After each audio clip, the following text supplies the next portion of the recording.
it really showed me a whole nother perspective on how people live. I grew up in Oakwood. Oakwood did not look like Bedford-Stuyvesant or East Harlem in the 1960s.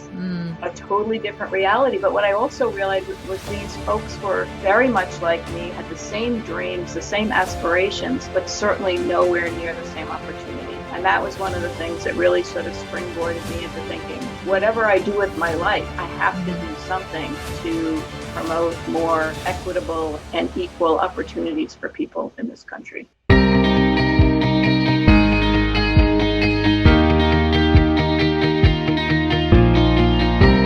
Welcome, everyone, to the Casandra Properties podcast. We have something a little bit different that we're going to do for the next several weeks. We partnered up with the SIEDC, and we thought, considering it was Women's History Month, it'd be a great idea for us to bring on some of the influencers in Staten Island from both the private sector as well as the non-for-profit sector. We may have some intergovernmental folks as we move through these next few sessions, but we wanted to kind of focus on women of prominence in the community. Many of you know we're a city and state certified WBE, so that's something that's near and dear to us. And with that, we are joined today by three amazing women. Well, two amazing women and Rebecca, if we're going to really. I knew that was coming.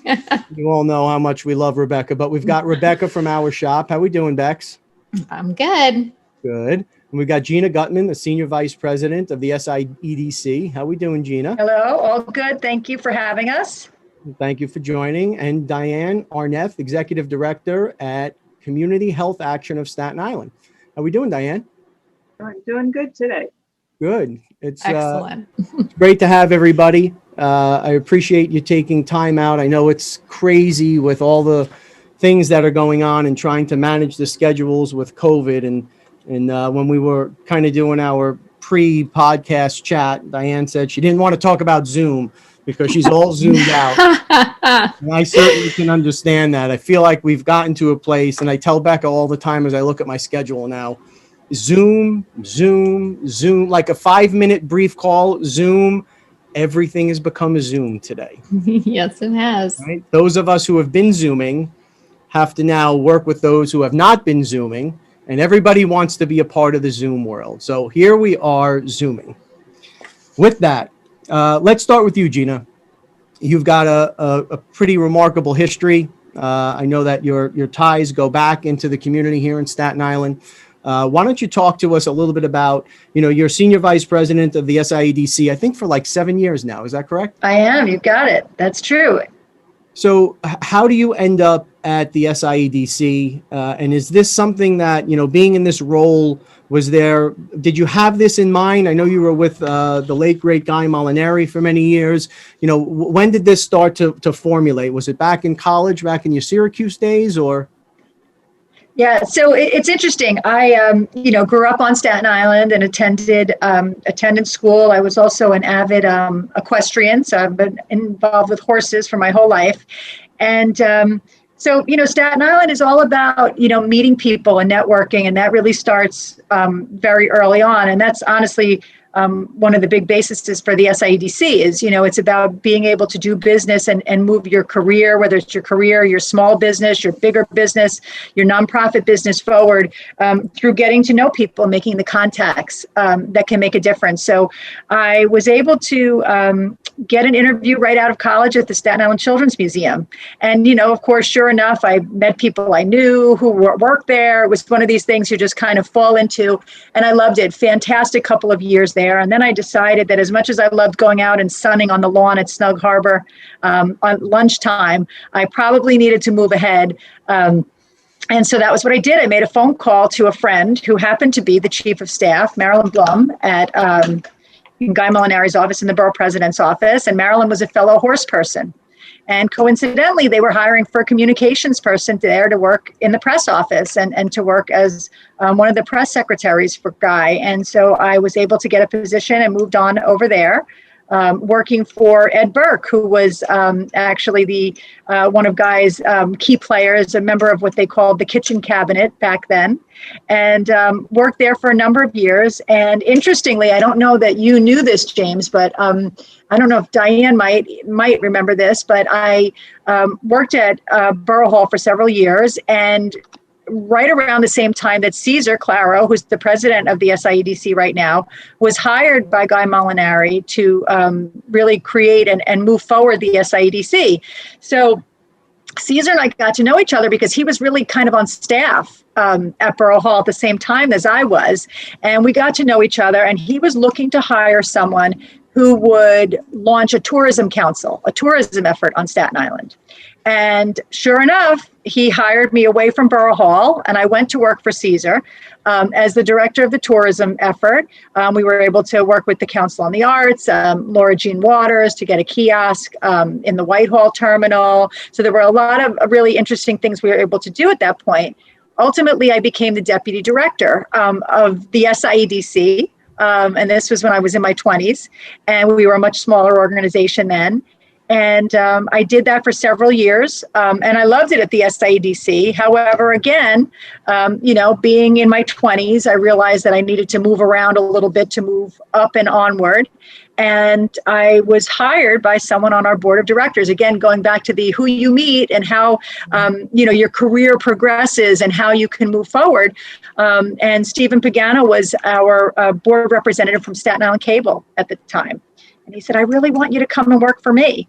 And so he hired me on as, at the time, I was the director of marketing and public affairs for Staten Island Cable. And then I went on to have positions in partnerships and promotions and a number of other things for Time Warner for 14 years. And sure enough, again, we had another change of situation, and I was moved into the Manhattan office. I had a young child. It didn't work for me. I called Cesar. I said, hey, you know of anything open on Staten Island right now? And he said, we're hiring for a senior vice president. We've grown a lot. It's a higher position than what you had when you were here. We're a much bigger organization. And sure enough, back I am. So wow. I have to touch on a couple of things there. Ed Burke, right? Wonderful, wonderful human being. One of my absolute favorite people, and still a fixture in Borough Hall. It seems like Ed is kind of at the center of the universe of like everything that happens on Staten Island, right? It's look, we're 500,000 people strong, but we're very much a close-knit community, and a lot of those connections do happen organically. And I would be remiss if I didn't mention that, and not many people realize this, so much of the work that we've done down in St. George started back under Guy, right? You know, when you mentioned the kiosk at the ferry terminal, it's so funny, because when we first were doing the initial assemblage work way back when, before 155 Bay, 101 Bay rather, and 155 Bay Street, we started thinking about how do we connect with the tourists and how are we going to get the information out that there are these wonderful opportunities to live right adjacent to, the water's edge. And we said, let's go to the ferry. This would be a great idea. And we started talking through it. And somebody was like, Guy did this like 30 years ago. Really a true visionary and someone that has had such a profound impact on Staten Island, even many years now after he's gone. But wonderful, again, another wonderful person that's done so much for the borough. I want to jump really quickly, if I can, to Diane, because Diane is in an industry that is unique, right? It requires, it's a very difficult industry. It requires so much of your lifeblood, and it's tough. It's difficult, right? You're not in a business like we're in a business, right? You're on the other side of things, being as a non-for-profit, and under your tutelage or during your involvement, you grew. Let me see if I have this correct. Community Health Action grew from a 6-employee agency with a $250,000 budget to an agency that now has a staff of 120 with a $10 million budget. That's remarkable. Yes, it is. How does, and I mean, we're only here for an hour, but how does that evolution occur? Again, is this something that the community? Is this something that's kind of been ingrained from the time you were younger, or as you grew up and got into the world, this is something that attracted you a little bit later in life? Well, so the interesting thing is, I'm from Staten Island. I was born here, grew up here, went to school here, was raised here, raised my daughter here, and I'm still here. And I've always felt this very deep connection to this community, and this obligation to also make this community a better place when I leave it than when I found it. And some of this really has to do with sort of health concerns and some of the disparities in health that we've seen over time. And when I started, I was trained as a nurse, and so I did do the traditional nursing thing for a very short period of time, but didn't really like having doctors tell me what to do, and I felt like I knew better than they did. So apologies to all my doctor friends, but they know what I'm talking about in the hospital setting. And I really was interested in public health and community health, and so very, very quickly I was out of the hospital and into the community and doing work. I was doing work in foster care, and I did work in family planning for women, and then I did a lot of work in adolescent pregnancy prevention. And when I was doing the adolescent pregnancy prevention work was when HIV sort of hit us in the United States. And, of course, adolescent pregnancy prevention is very tied up in human sexuality, and that's intersected with HIV. And so I became interested, I was doing work in HIV prevention with young people. And that's when we started the AIDS Task Force, which was really a grassroots group of providers, people who are interested in this, and also people living with AIDS and their family members who came together on Staten Island when there was really no services here for people. And everyone was still responding to HIV as a terrible crisis. That was the point where people didn't even know exactly how you got it. So you can imagine it was not only scary to have people getting sick and dying within, weeks and months, but it was also, can it be, can I get it? Can my family members get it? And it was really a scary time. But our organization, my organization, which was the Staten Island AIDS Task Force when we started, has really grown really organically based on the needs and the gaps in services that were on Staten Island. So we came to the table around the HIV crisis, and we stood up a lot of programs for HIV prevention, for direct services for people, did a lot of work advocating for people living with HIV and working alongside them to make sure that there were services in place and treatment in place. And over time, we, as you may know, we've made incredible strides in basically defeating AIDS. I can remember years when we had in New York State, there'd be 800 or 900 babies born who are HIV positive. And over the last few years, maybe there's one, maybe there's none. That's just one great stride we've made. But the new infections are coming down. We're basically at the point where it's not epidemic proportions anymore. And so, that's the work that we started doing. And then we just evolved to provide services where we saw there were gaps. So, I believe you co-founded or you helped found the Staten Island Teen Pregnancy Network back in the early 80s, correct? Yes.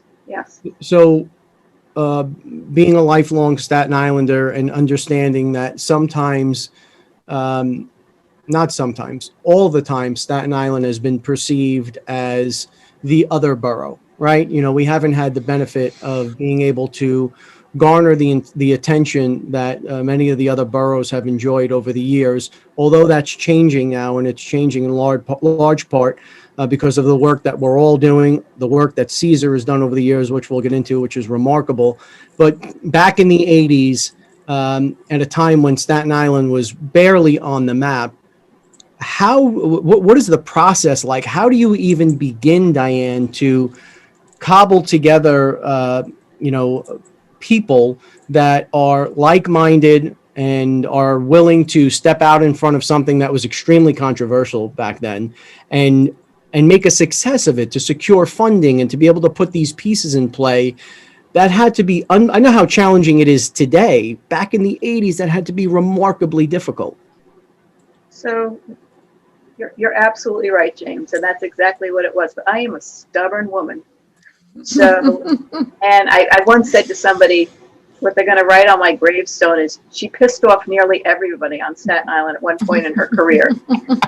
Because again, we took on HIV, we took on the LGBT service area, we took on the opioid addiction, we took on, the kinds of things that make people uncomfortable. We took on, alternatives to incarceration, looking at people who commit crimes, how it's related to not that they're bad people, but they're mentally ill, they have substance use issues, all those kinds of things that, really require a change in people's whole set of beliefs, right?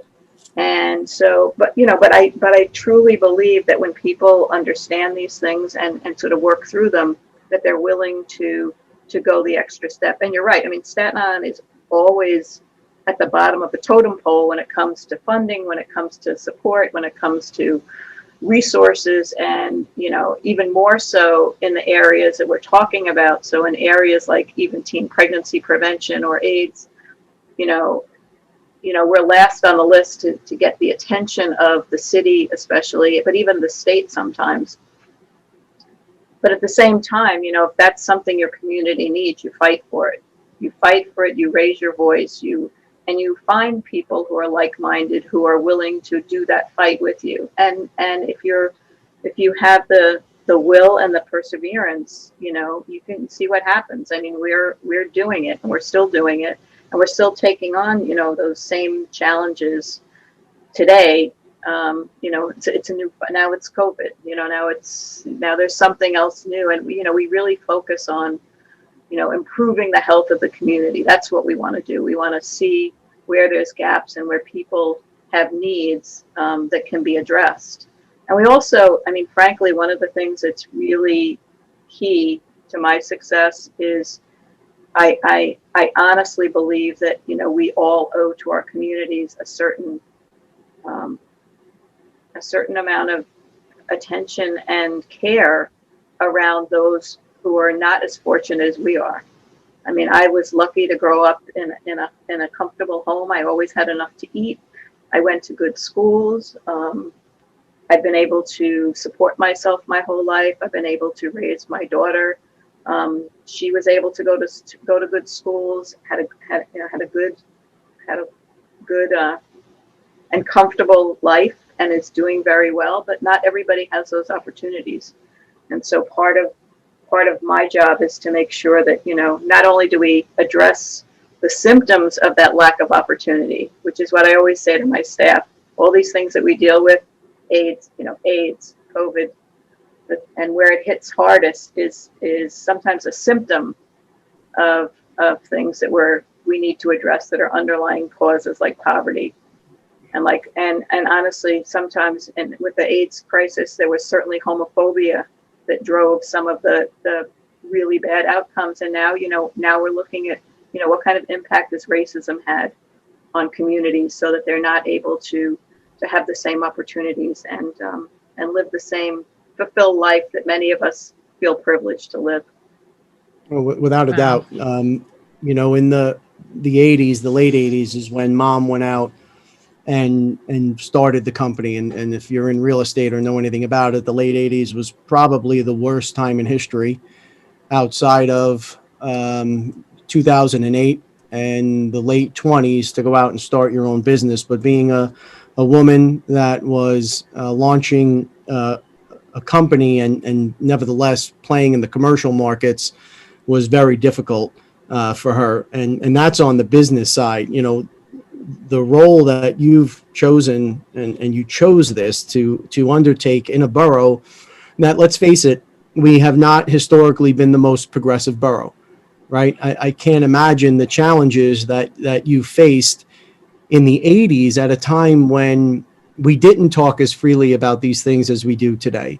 And we didn't have the internet and all the wonderful things that come along from a communication perspective, and the ability to connect with people and to very quickly kind of sync up with like-minded folks and talk through things.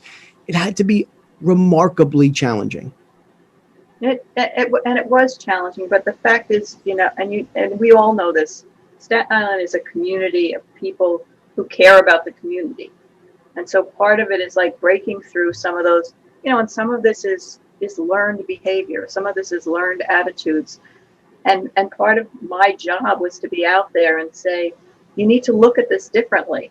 You need to, I remember having an incredible, one of the most heartbreaking experiences I had was I was going to community boards talking about AIDS prevention. And I brought one of my staff with me, who was a man who had, he was a good man. He worked for us. He had gone wrong when he was younger, went to prison, whatever, but came out and was doing all this work with people who had been incarcerated. And he came and he said, I need folks to understand. He says, and he was HIV positive. He lost his wife and his daughter. Now, again, he became infected when he was shooting up drugs when he was 18, and he didn't know what was going on. And people at the community board said, there were some people at the community board that said, well, you got what you deserve. They actually said that to his face. Ugh. Now, again, that's the kind of thing that really sort of sets you back. But then there were people that came up afterward and said, I'm really ashamed that people said that to him. I can't believe it was so disconnected from their own humanity that they would do that. And in the end, Staten Islanders have risen to the occasion. We wouldn't be where we are today if it wasn't for the fact that we've had, over the years, we've ended up garnering tremendous support from elected officials, from local businesses, from people like Cesar Claro. He's been a great partner for us in lots of ways, both on the SIEDC side and also on the Richmond County Foundation side. And, these are people who listen, who learn, and who are willing to step up, even when it's something that may be unfamiliar or controversial. When people hear and they listen and they're open, you get growth and you get this progress. So, I've been pleased with how Staten Island has stepped up to the plate. Well, we rally, right? Sorry, Bex. No, it's okay. I'll turn the floor over because I'll never shut up. But we rally when the chips are down. Staten Island is a place that time and time again rallies. We definitely are a close-knit place. And if you're, say what you will about Staten Island, but if you need to get into a foxhole, I want one of my local Staten Islanders in there with me. Sorry, Reeves, go ahead. No, that's fine. I was going to ask Diane if there was anyone specifically earlier in your life that was an influence, because a lot of people live a comfortable life and not everyone is willing to give of themselves and help those around them. And you certainly have a heart and a passion for people and helping those who are underserved. So was there anyone specific in your life that you can kind of attribute that to? So that's an interesting question, Becca, because one of the things that totally shifted my whole perspective on everything was, I went to St. Joseph by the Sea, and just dating myself, it was all girls at the time. And we had some amazing, we had the Sisters of Charity were there, and we had some amazing teachers that I got involved in a program that was for the Sisters of Charity across the metropolitan New York area. And they pulled us into these summer programs. And one summer I lived in Bedford-Stuyvesant in a community. I lived there. This is in the 60s, and taught, it was essentially a STEM program to poor Black and brown children who had no access to sort of these enhanced science programs. And another summer I lived in East Harlem and taught remedial reading and math to kids from that neighborhood. And we lived in an old convent, which was really weird, as you can imagine, because living. Oh yeah. Yeah, it was weird. There was lots of jokes around living in the old convent when you're a 17-year-old girl, right? Oh. But it really showed me a whole nother perspective on how people live. I grew up in Oakwood. Oakwood did not look like Bedford-Stuyvesant or East Harlem in the 1960s. A totally different reality. But what I also realized was these folks were very much like me, had the same dreams, the same aspirations, but certainly nowhere near the same opportunities. And that was one of the things that really sort of springboarded me into thinking, you know, whatever I do with my life, I have to do something to promote more equitable and equal opportunities for people in this country. So, look, we all run the same 100-yard dash in life, right? But it becomes infinitely easier to understand these challenges when you step outside of your own comfort zone, as you did, and you're placed into a different situation, and you can see it firsthand and understand that some of us get to start that 100-yard dash at the 50 and the 60 and the 70. Some of us started at the 20 and the 10, and some of us started at another 100 yards beyond the starting line. How do you possibly sync these things up as we're emerging from COVID? One of the challenges that the mayor had put forth, as I'm on one of the task force there for the reopening committee. How do we revision these things, but in a more inclusive and in a fairer way in New York City? And when you hear people making comments, like you said earlier, that they deserved it, there's no excuse for that type of thinking. But until people put themselves outside of their comfort zones, they just don't get it, and they won't get it. And it's very difficult to ask people to make that leap so they do understand. You know, we all have one shot at this life, and some of us have just challenges that seem to be so immensely larger than others. It's very difficult. I really do applaud you for the work that you do, because it's truly remarkable. Amazing. It really is remarkable. Gina, if I can, SIEDC, I wanted to talk a little bit about just kind of basics of SIEDC, then we'll come back to Diane about community health action. If you could just talk to the audience about what is SIEDC, and again, when we jump back to Diane, what is community health action? We've been blessed with a large audience, so I want to properly frame for folks. Can you talk to us a little bit about the great work that you and Caesar are doing over at SIEDC? Absolutely, but I would be remiss if I didn't tell Diane that she's just so amazing, that we are, I can tell you, not just the ladies of the SIEDC, but the men. You know, it's Diane is you know, kind of the top echelon of the top echelon. You know, whether you're a for-profit business leader or a nonprofit, what Diane has done over there, not just on a you know, the business scale of bringing her from six employees to 150 or whatever it is, but you know, the social service aspect of what she's doing is just unparalleled. So hats off to you, Diane.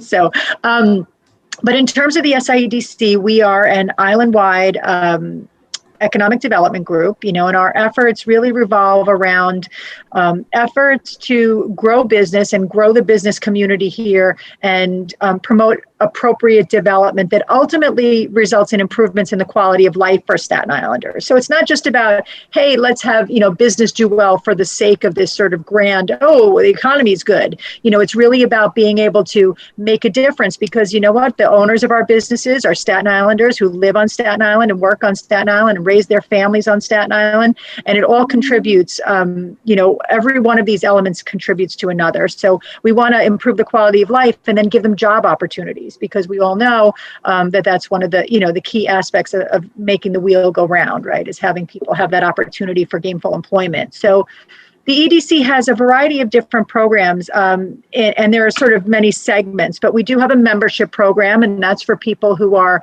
on varying levels, people who are business owners or people, whether they're nonprofits, for-profit, doesn't matter the type. They receive a variety of services and a suite of benefits that go along with their membership. And that can range anywhere from financing assistance to intergovernmental services to the pure networking of it. And then we have our events portion. We do probably 8 to 10 large-scale events, the biggest of which is our annual business conference every year that touches on topics that are of importance to the economy locally. And then we've been fortunate to work with Diane. She's been actively involved with us over the years on our Health and Wellness Expo, which has in the past, you know, this 2020 was sort of an odd year because we were fully remote, but in the past we've done these events live and in person, and we've attracted between 2,500 and 3,500 people each for these one-day events, including doing about 2,000 free health screenings at our Health and Wellness Expo. And that's been an opportunity really to hone in on whatever the sort of the topic of the day has been, or the topic of the times really, at the business conference and also at the Health and Wellness Expo. What are the issues that are facing Staten Islanders? So we have this, membership, we have events, and then really our biggest and sort of our largest meat and potatoes, as I refer to it, is our projects division. They do our urban planning work. Those are our pure business services. And so we have a contract with the city to assist industrial businesses gain access to all sorts of different types of assistance. We do large neighborhood development. So for those of you who saw the pretty lights on Newdorp Lane during the holiday season, the SIEDC organizes that, as well as working with the Business Improvement District there. We actually created the Business Improvement District for Newdorp, as well as the Industrial West Shore. And we work with the Victory Boulevard merchants. You'll see a lot of these places, people know them by events. Oh, the restaurant crawl on Newdorp Lane, the SIEDC coordinated that. The car show, which was, in my mind, I was like, this is crazy. This is like the number of historic and beautiful cars and people everywhere. So we have our neighborhood development end. And then we have, sort of any number of other projects. As you mentioned, the underserved communities is something that we're really trying to make an impact with. So we've been really working hard with the MWBE businesses. We're doing weekly webinars, free webinars for women and minority business owners who want to come in and learn about whether it's banking, it's PPP loans, it's marketing, it's networking, it's leadership skills. We've been doing weekly free webinars on that. And we also have a number of incubator programs as part of that. We have some women entrepreneurs program where we have usually about 5 women a year that are brought into this program and then get to be mentored through our Women's Council. We have a young professionals program. These are free programs where future business leaders are engaged. And then we have the planning work, which is really, I know, James, you're familiar with this, but we're involved in a lot of larger scale sort of master planning operations and securing grants to address issues like brownfields, the transportation deficit here on Staten Island. We know what that looks like. We worked for a very long time to get the MTA, actually the state allocated through Assemblyman Cusick and Senator Lanza allocated funds to the MTA to do a study for a West Shore light rail. That would be a rail line that would run along the West Shore of Staten Island and connect, hopefully get people out of some of those cars and be able to get people to those businesses, because the West Shore is booming, with Amazon, the IKEA warehouses. So we've got a large portion of our time that's also spent on planning and trying to look at bigger picture items that we can bring home and really make a difference. We worked very closely with Diane on an employment program. We came to one of her food pantries every week. Over the past approximately 2 years, we were able to place almost 100 people in jobs here on Staten Island, as well as to train 100 of them for workforce readiness training. So we kind of have our hands in a lot of different things. So if it's business oriented, you have to think SIEDC, because we probably have one service or another that would fit for what someone would need. So amazing work. The workforce training programs, by the way, outstanding. So many times people look past the fact that we need to spend time, and we did this with Councilmember Rose and Goldman Sachs, along with BFC. They all put up a pretty chunk of change when we were doing the Hire NYC program that the mayor wanted to roll out down through the RFP. The soft skill training is so important. Just getting people an interview wasn't enough, right? If we really wanted to make an impact, you have to go beyond that and train these folks up to understand, what does resume building look like? What do you wear to an interview? What are the questions that you ask? How are you prepared? Otherwise, you don't have a shot, right? So I applaud you for that work. Diane, you're in a service-based industry, and I'm going to get to COVID in a few minutes, but I was just hoping you could touch on a few of the services that you offer down at Community Health Action. Again, just to educate the audience, it goes far beyond the HIV and the AIDS work that you referenced earlier. Can you just give us a couple of minutes on all of the different things or some of the different things that you're offering? Okay, let me try to give you the 5-minute elevator pitch, right? The ones that they always tell you should be able to do, which I always say is such a challenge for me because we do so many different services. But, we're basically focused on improving the health of Staten Islanders. And how do we do that? I mean, some of the ways that we do it is we offer very basic low threshold services which support people in just living, right? So we have a huge emergency feeding program at the food pantry that Gina mentioned. We have a fixed site food pantry, and we have a mobile food pantry that goes to 14 different neighborhoods over the course of a month and provides, healthy food for people who are food insecure. And this year, because of the huge response around the pandemic, 2.5 million meals in 2020 were provided to Staten Islanders.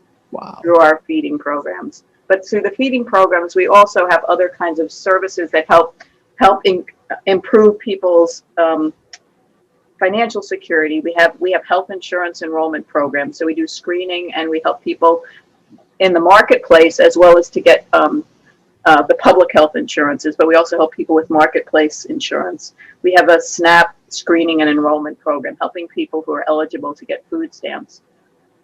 The other things is we do a lot of free health screenings. So we do diabetes screenings. We just launched not that long ago a really innovative program screening for hypertension in a barber shop. And we're going to be partnering with other barbers and other community-based services to screen as with a focus on Black men who have the highest mortality and morbidity from hypertension because they're not necessarily being screened, being identified as having high blood pressure, and having support to connect to the services they need. So we do diabetes screening in the community. We still do we probably do the most HIV testing, community-based HIV testing in the community as well. And then we have some unique programs which are to help people with substance use disorder. We have the only 24-hour resource and recovery center, probably in the city. In that resource and recovery center, we have a wide variety of services for people who are struggling with substance abuse.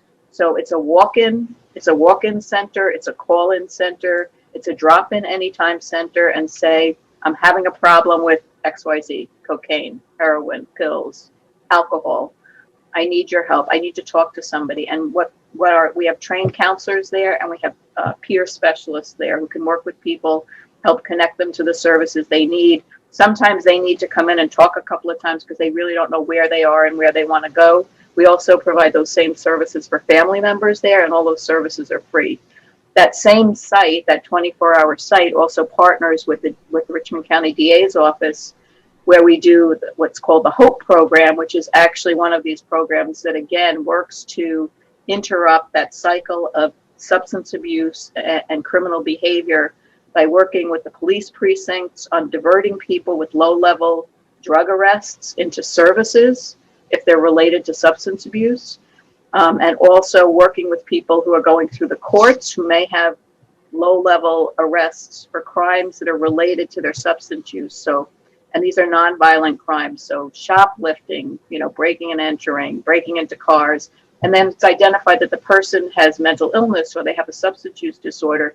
They're put into an intensive program in our site where we work with them to deal with the substance use, which then hopefully will eliminate the criminal behavior that they've been involved in to support that substance use.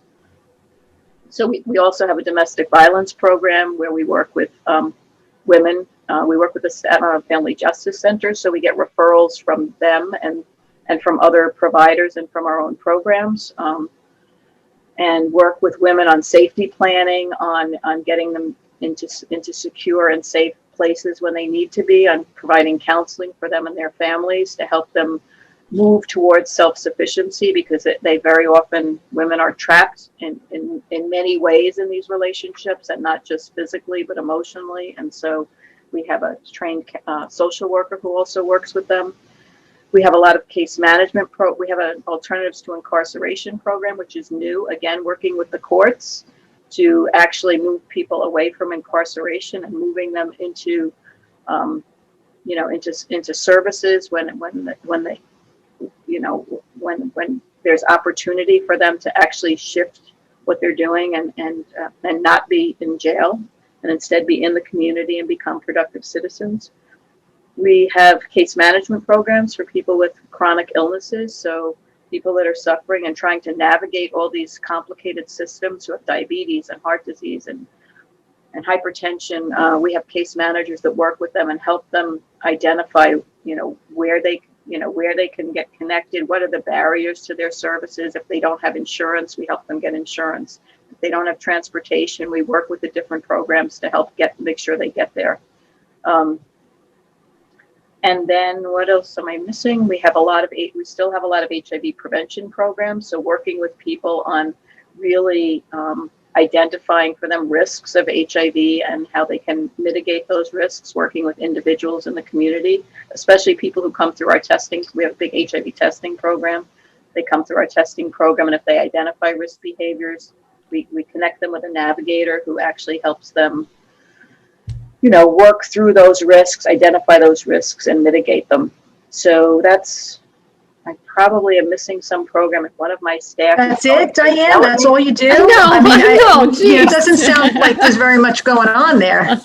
So what? That's amazing. And we have specialized HIV case management programs also for people who are HIV positive and need assistance navigating those systems. Because unfortunately, if we had wonderful systems, you wouldn't need navigators. But as anybody knows, anybody who has a parent or a child that you've tried to actually navigate through the healthcare system, even with a college degree and lots of friends in high places, sometimes it's impossible to get what you need from that system. It's not set up to be so customer friendly. And then again, we do lots of work with other partners in the community. I mean, SIEDC has been a tremendous partner from the beginning for the work that we do. As Gina mentioned the employment program, but we've also, we've worked on a health conference. We've done Narcan trainings for people in the community.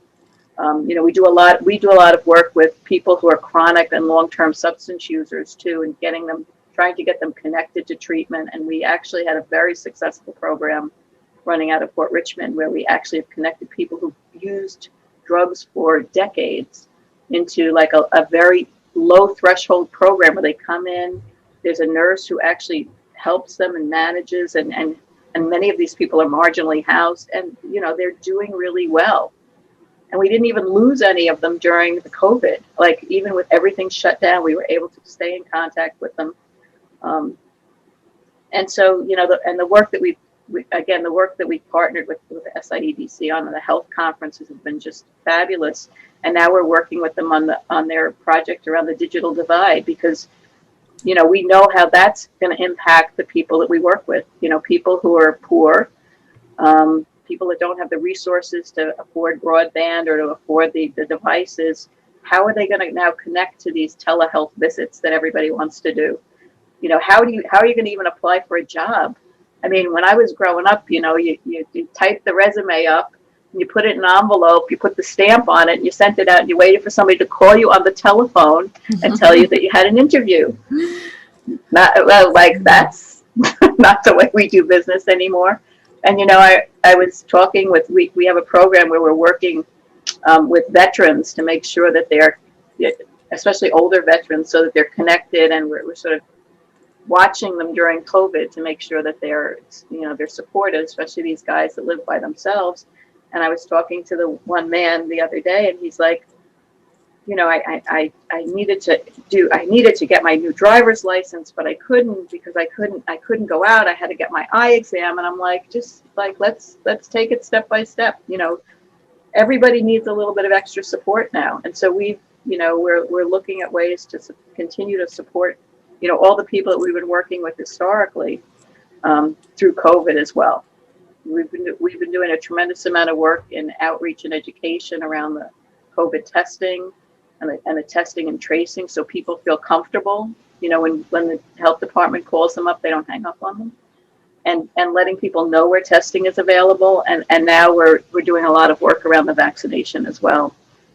So, Diane, we've had an interest, I'm sorry, James, to hijack here, but while we have Diane here, one of the things that the SIEDC was looking into and was to see if there were any providers, and I don't know now that Johnson & Johnson is coming out with a vaccine, which is not, temperature dependent and that sort of thing, whether, there are opportunities for a mobile unit to go out and, deliver the vaccines. In our case, we were looking at places of employment, places where people have their employees, they want to get them vaccinated for the safety of, in turn, their clients, but they don't have a means of getting people out. And that was one of the things. I know you have the mobile health units, whether that's something that's a possibility.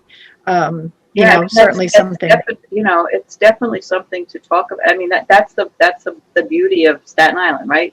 Is to open up these conversations and talk about how can we partner so that, I would love to support our local business owners who've been struggling so much. I mean, one of our volunteers has been calling up like Trader Joe's and some of the other smaller grocery stores, asking them if we could help them get vaccines. And, but it's so difficult, right?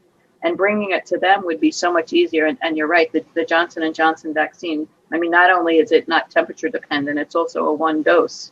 Right. So it, it's a one and done, and it's, it appears to be effective. So, that would be a great opportunity for us to partner. And then when people are, there's different eligibility at the moment, but when most people become eligible, that would be a great project to work on. Because I would be very interested in helping small businesses by bringing vaccinators out to them.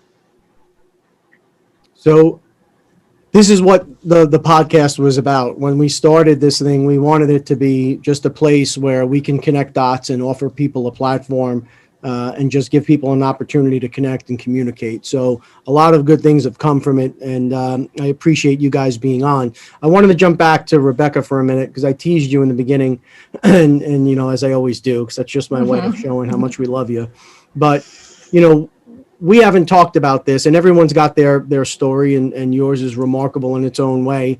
Did you always picture yourself being in this type of a position, in this type of a role, as you kind of took the next step in your professional career?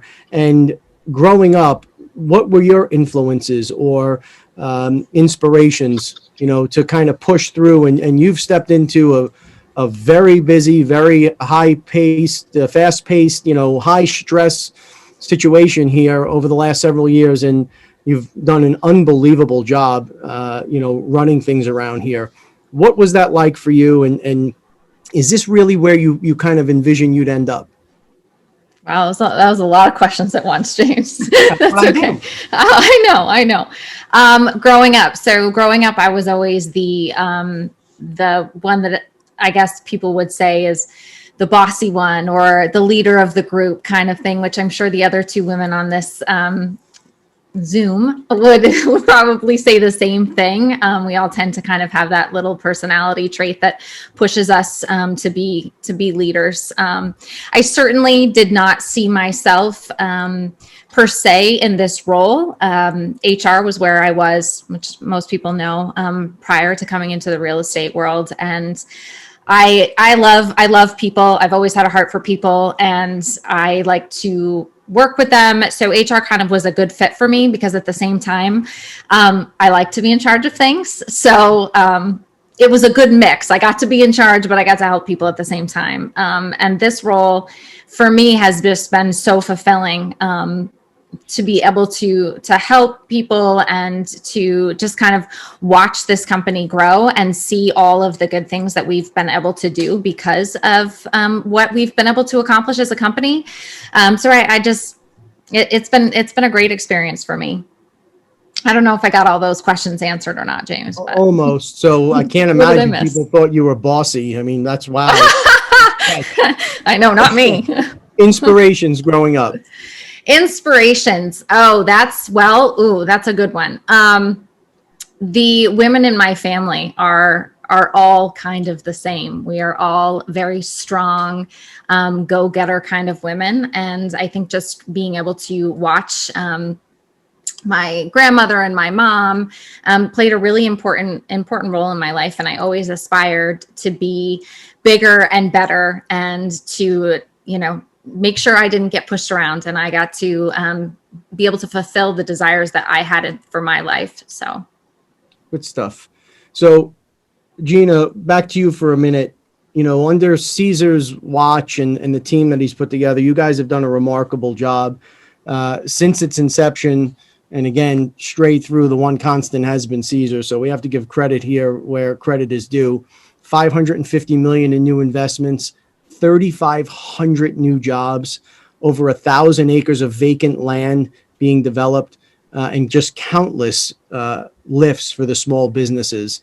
During coronavirus, and now hopefully we're emerging from coronavirus, the business community on Staten Island has been hit very hard. And it has really been a challenge for most of us. What are some of the things SIEDC are doing to help folks as we kind of hopefully turn the corner here and we start building a little momentum as we emerge from this pandemic? Well, one of the things, that we've been really very involved in is supporting the local businesses who are looking for financing. All of these city and state programs came out, the PPP loans. And one of the things that we were able to do immediately was to engage businesses who needed support there and to act as agents and get them routed to banks who would be able to process loan applications for them. So we were very successful. I think we helped about 14 different groups who wanted specifically PPP loans, and then many others who were involved in other city programs for, funding support. So those were key elements that we did very early on. The other thing is we were able to work with the city to distribute over 40,000 masks. When, PPE equipment, the PPP and the PPE, all those Ps, when the PPE equipment, really getting that out was a really big thing initially. And to make those supplies available readily to businesses was very important to us. So we were able to do that. We worked, we worked with Diane, as I mentioned. We had a city grant that we were working on, and unfortunately we weren't able to do some of the things, but we were able to pivot really quickly there and do in recognition of Earth Day. It was an Earth-oriented, it was a Greener New York grant. We were able to work with Diane to do a food pantry event where we brought meals to the pantry, as well as some other activities for kids, green coloring books and those sorts of activities for kids who were visiting the pantry, as well as send them home with some kind of a plant as well in recognition of the Earth Day event. So we've been doing all sorts of things and continue every day to work with our merchant groups in New Dorp. We worked on the Open Streets program to make sure that some of those restaurants had the opportunity to expand their footprint and try and get as much business as they could, knowing how difficult it's been, particularly for the restaurant business. So we really have been there. We've done virtual events in those districts to keep awareness about, shopping local is so important now more than ever, to help the guy on the corner who's also your neighbor, by the way. We want you to be out there and using those businesses. We've done virtual events. We've done a lot of intergovernmental navigation, a lot of help to businesses who needed to know, what do I really have to do? And can I open? Can I not open? A lot of one-on-one counseling and those sorts of things. And we're continuing with all of those things as we move forward. We're in round 2 of the PPP loans, obviously, are out there now, and continuing to support those businesses. And then again, our services are available for free. So businesses are encouraged to visit our website, SIEDC.org. You can see some of the programs that we're working on, and feel free to call, reach out to the office. If there's a business out there that has a question or needs some assistance, we're here to help. We want to be able to help you and point you in the right direction, whether you're a for-profit, you're big, you're small, you're a startup, you're working from home, you're home-based. It doesn't matter who you are. We're here to help the entire community. So I encourage everybody to call, because we are here, and this is our mission. Our mission really is to, support the business community and to make things better here. So we'll continue to do that in as many ways as we can have our hands in those different pies to support local businesses, particularly during the pandemic. We're here. Really appreciate it. Diane, some of the accomplishments and awards over the years: New York Times Award for Nonprofit Management Excellence, the Joan Tisch Community Health Prize, Lewis R. Miller Business Leadership Award, New York City Council AIDS Champion Award, the Women's Foundation Community Heroes Award, the Public Health Community Award, the accolades and the accomplishments go on and on. It was going to require an extraordinary woman to be able to carry CHASI through COVID and the challenges being in essentially a nonprofit whose entire model is based around providing service to folks who are in need. Just briefly, if you can touch on how challenging has that been, and what are some of the things that you've done to keep these things moving forward in what seems like an absolute impossible task? So let me say first, they always give the head of the organization the award when none of this stuff happens unless you have tremendous staff. Amen.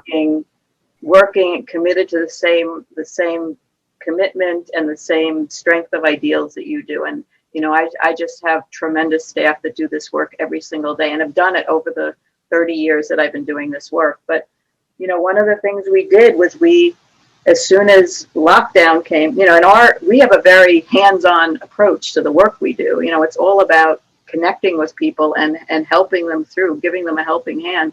And so when the total shutdown came, we made a decision that there were some programs that were essential. For example, our emergency feeding program, we never shut down that program. We pivoted to outside. We distributed food in our driveway instead of in our building.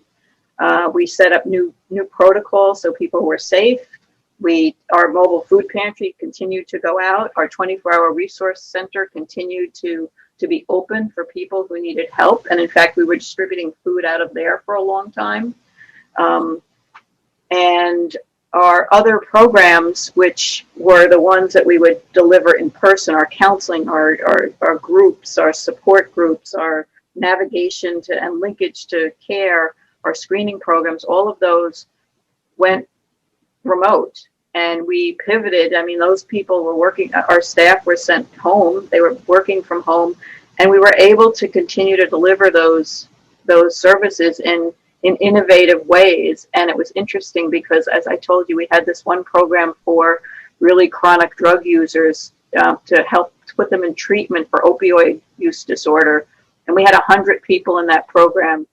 And they used to come in all the time to see their nurse manager, and she managed to connect with them by text. She set up this whole texting protocol where they would text her every week and say what they were doing. And they started to text her and say things like, I'm really feeling bad. I'm really struggling with my recovery. And she would text them back at 4:00 in the morning saying, hang in there. We'll talk tomorrow morning and you'll get through it. And so we had amazing staff that were doing this kind of work. We had staff that were reaching out to all of our seniors who we didn't want to come to the food pantry, and we were actually delivering groceries to them for a period of time. So seniors and people with immunocompromise, we lifted in 2 weeks. All of a sudden, we were delivering to 150 different houses food every week. And again, these were people who really shouldn't be out at the food pantry, right? These are people who were really at much greater risk of getting sick and getting really sick from COVID. So, my staff just did an amazing job at all the things that we developed an at-home HIV testing program, a whole protocol. The staff put it together where they get the counseling on the phone and we mail them an HIV test. And they do it, and we walk them through. It's a finger stick, right? We walk them through it. They do it. They mail it off. You have to be creative in these. But in the end, we are charged with delivering these services. And now we're back. Now we're back in the offices again. We're on staggered schedules. Now we're seeing many more clients in person than we were seeing, back in March, April, May, June. But we're doing it safely. And the fact is, with all of that activity going on, we didn't have one person in our organization become positive from an exposure at work. Wow. Because people have been, because my operations staff We're very, very diligent about setting up all kinds of protocols, making sure that all the staff had everything they needed to protect themselves, depending on what their level of client interaction was. You know, we had food pantry staff that were coming in contact with 500 people in one day. Wow. You know, some of them had masks, some of them didn't, especially in the beginning. And yet we had no cases of transmission, and we have people that tested positive on our staff who came in contact, but because we were following the protocols and really being diligent, you know, no one became infected at work. Wow. So we're pushing up here, and I can go on for hours, but we're pushing up on the 1 hour mark here.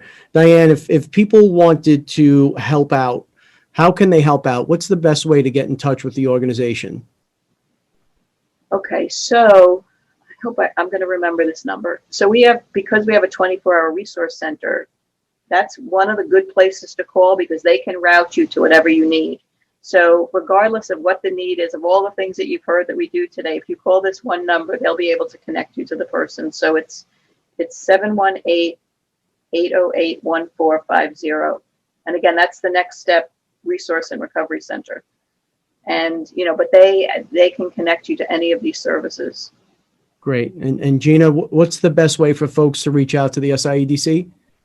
Absolutely. They can just visit the website, siedc.org, or they can always call our office. We are on staggered schedules as well, but we are working 718-477-1400. Well, Rebecca, Gina, Diane, it really is an honor and a privilege for me to be able to host this podcast today. The community is far better off having amazing women like you in these roles. We're really appreciative, and just wanted to say thank you. And everybody out there, please stay safe.